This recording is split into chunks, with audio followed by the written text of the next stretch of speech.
बिलावल जरदारी भुट्टो ये भूल रहे कि उनकी माँ को किसने कत्ल किया, जो आतंकवाद की एक विक्टिम रही हैं। उनकी बेनज़ीर भुट्टो साहिबा की मौत के बाद 130 लोगों की मौत हुई। भाई जब 26/11 और पठानकोट के बाद मिलकर ही किए थे तो क्या हासिल हुआ? आपने तो रिवॉर्ड कर दिया, बचा लिया उन तमाम दहशतगर्दों को। जो ईमेल जो पहलगाम अटैक का एक्सेप्टेंस हुआ, वो 4 में से 2 ईमेल तो पाकिस्तान की मिलिट्री कंटोनमेंट बोर्ड के बाजू से निकले। पाकिस्तान हमेशा हर टेरर अटैक इंडिया में कराता है, उसके बाद इनकार करता है, फिर बाद में जब प्रूफ निकलता है तो बोलता है हाँ ठीक है आइए बताइए, मिलके काम करेंगे।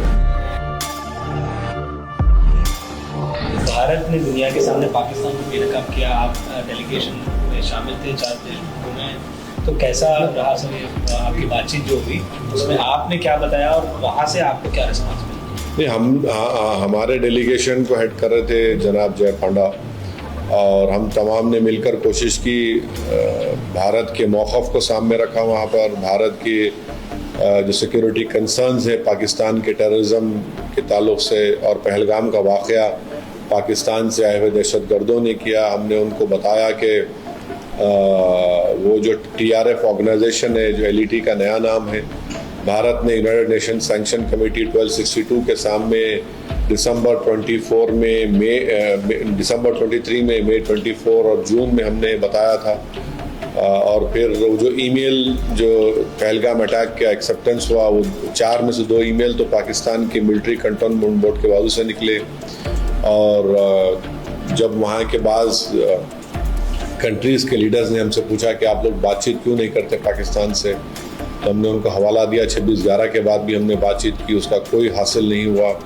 पठानकोट हुआ तो वहाँ की ISI एजेंसी को नरेंद्र मोदी की सरकार ने गलत पैसा लेकर बुलाया, कोई हासिल नहीं हुआ। पाकिस्तान हमेशा हर टेरर अटैक इंडिया में कराता है, उसके बाद इनकार करता है, फिर बाद में जब प्रूफ निकलता है तो बोलता है हाँ ठीक है आइए बताइए, मिलके काम करेंगे। आज भी बिलावल भुट्टो ने यूनाइटेड नेशंस में जो अहमखाना बयान दिया है कि एजेंसीज़ को मिलकर काम करनी चाहिए। नहीं भाई, जब 26/11 और पठानकोट के बाद मिलकर ही किए थे तो क्या हासिल हुआ? आपने तो रिवॉर्ड कर दिया, बचा लिया उन तमाम दहशतगर्दों को। लखवी को आपने जेल में मौका दिया कि अपना बच्चा पैदा कर सके। और फिर बिलावल जरदारी भुट्टो ये भूल रहे कि उनकी माँ को किसने कत्ल किया, जो आतंकवाद की एक विक्टिम रही हैं। उनकी बेनज़ीर भुट्टो साहिबा की मौत के बाद 130 लोगों की मौत हुई। जिस यूनाइटेड नेशन में वो खड़े बैठकर ये बात कह रहे हैं, उसी यूनाइटेड नेशन ने बेनज़ीर भुट्टो साहिबा की मौत के ऊपर एक इन्वेस्टिगेटिंग प्रोब करने के लिए ग्रुप को भिजाया, जो यूनाइटेड नेशंस के मुख्तलिफ ममालिक के डिप्लोमेट्स थे। उन्होंने कहा कि पाकिस्तान ने शॉर्टी इन्वेस्टिगेशन किया। आप उसको तो देखिए, अपने गिरबान में झांक कर देखिए। जब आपकी वालिदा की मौत का ऑर्गेनाइजेशन आपको नहीं मालूम, आप भारत में बैठ के उंगली उठा रहे हैं, तो अहमखाना काम कर रहे हैं बैठ कर।